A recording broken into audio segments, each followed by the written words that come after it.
Hello everyone, welcome to Powerline. Sky Knight here, and today I've got for you, it's a little bit late, but I've got for you a machining deck profile. Um, Really like machinings, kind of abusive.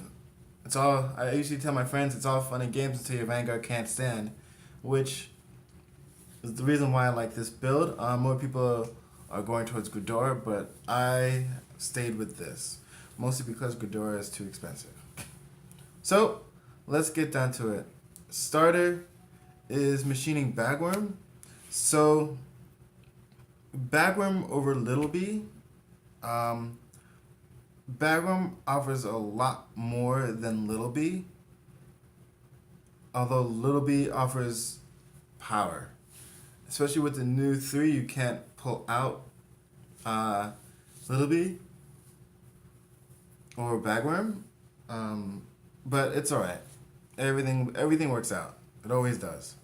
So, and it gives me the soul charge. So if I need to pull out a different utility unit from when I stride or ride,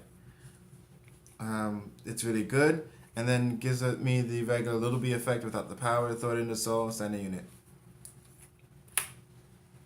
As you guys know, top down. So I'm running 4 Atlas and 4 Stag Beetles.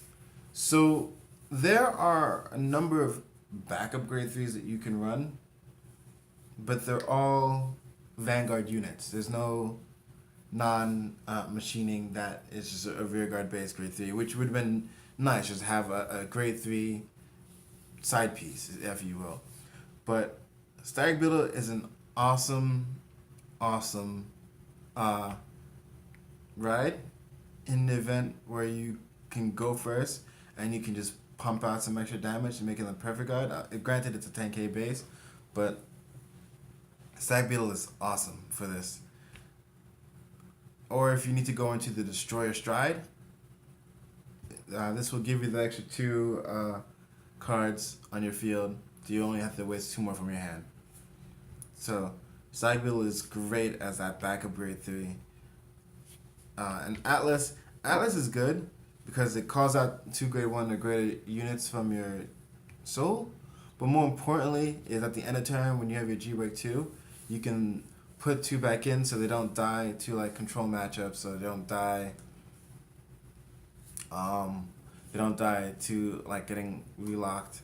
So what's really cool is it happens at the end of turn, and as you guys know, at the end of turn, a bunch of things happen.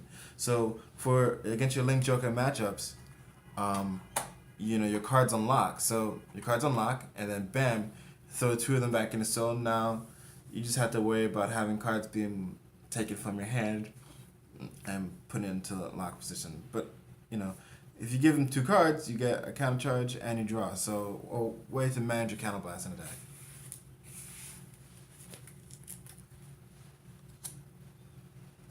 Grade 2s.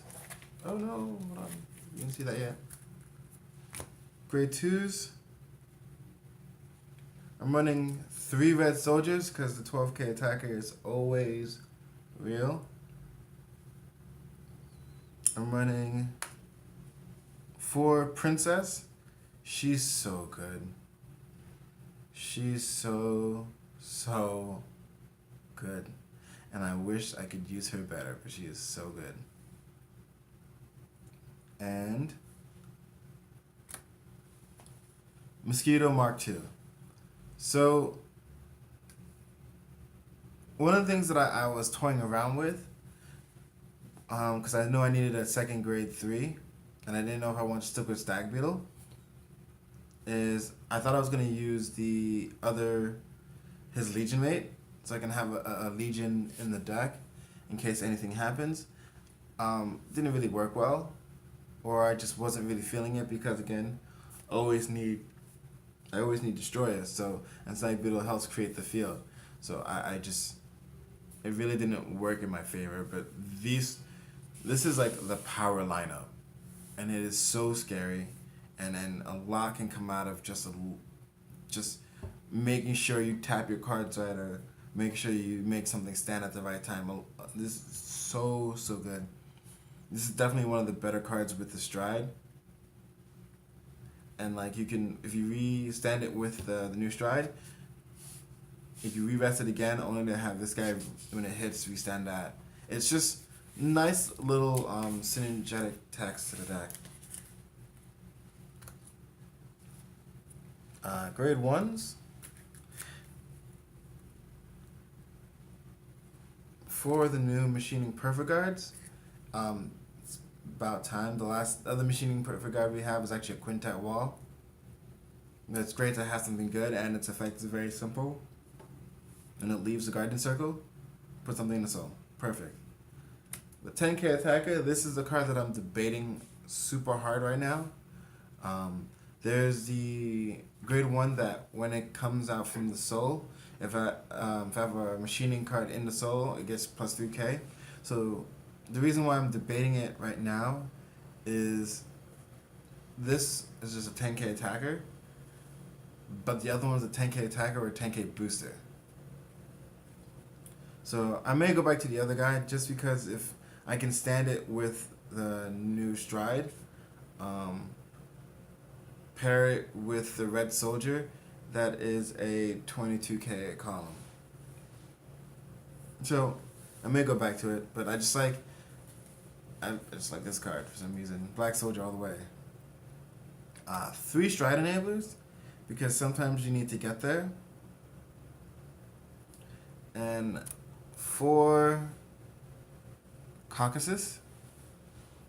Now, I understand it's a 6k, but my reasoning is just the on-hit ability. So I usually put this behind a Vanguard because most people take the Vanguard hits. And I guess from there I should just probably leave it at 3 since it always goes behind the Vanguard. But it's just such a strong booster that I just have to run it at 4. I may actually put that up to him there, but that's neither here or there. I'm still working on it, but this is like my final build.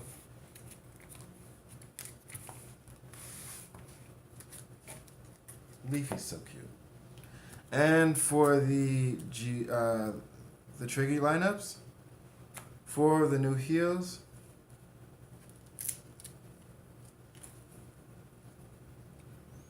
a critical,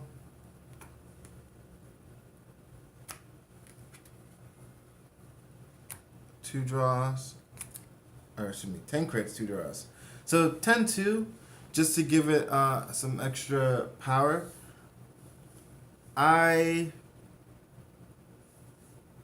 It depends. I've gone back and forth between playing 4 draw, but I kind of like this. I think this works. I think this feels good, and your opponent just.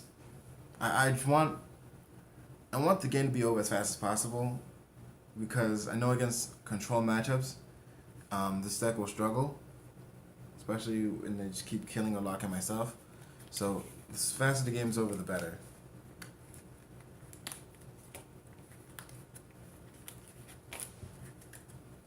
Now to the G Zone. The beautiful, beautiful G Zone. Running 5 G Guardians, because reasons. Running 1 Grice Fort, because it uses up my Counterblast, and as you know, the Counterblast is very, isn't managed well here. I'm running 1 Scarabagus, 1 Morphicin.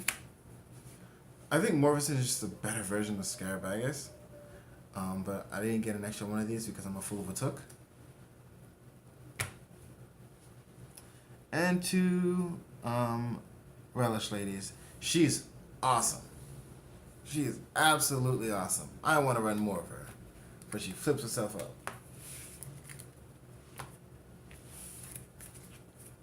So the stride units. 4 destroyers, because destroyers are bay. 4 Gundams, because the Gundams are new. one Anguish Sword, one GR, Obistratandis, I don't know, and one Tyrantus. So 4 and 4 because this needs to flip something face up. This card only targets rested units. So if they have units that stand, this how do I put this? Yeah, so this only targets rested units. So they have units that stand, or they have too many. Like as a first ride, if they have too many rested units, this doesn't work. So because you flip over one of him, whatever, or one of this, and you choose one of yours, and then you get to choose, and they choose. Your opponent chooses 2 of theirs. So if they have like, on first drive, they have like 4 rested units, they can choose 2 rear guards, which is not great. You want them to choose the Vanguard because this is Machinings. You're supposed to mess with their Vanguard the whole time. So my first strides tend to go into Destroyer, just to be like, screw your Vanguard. But I'm giving up my Generation Break 2 by doing so, but we gotta make sacrifices here in order to play our game. And our game is just messing up your opponent's Vanguards. I got this guy in, I won't say secret tech, but just a nice option since I don't own Overwhelms. This card slows down rush decks on stride, so your Paladins and your Grand Blues, this just stops them from summoning things. And in the event that I can get there, this card is amazing off of the defensive decks, such as Gold Paladins, Royals with their Braveness. So this is the lineup. That's it, guys. Any questions, comments, concerns? Have a great day.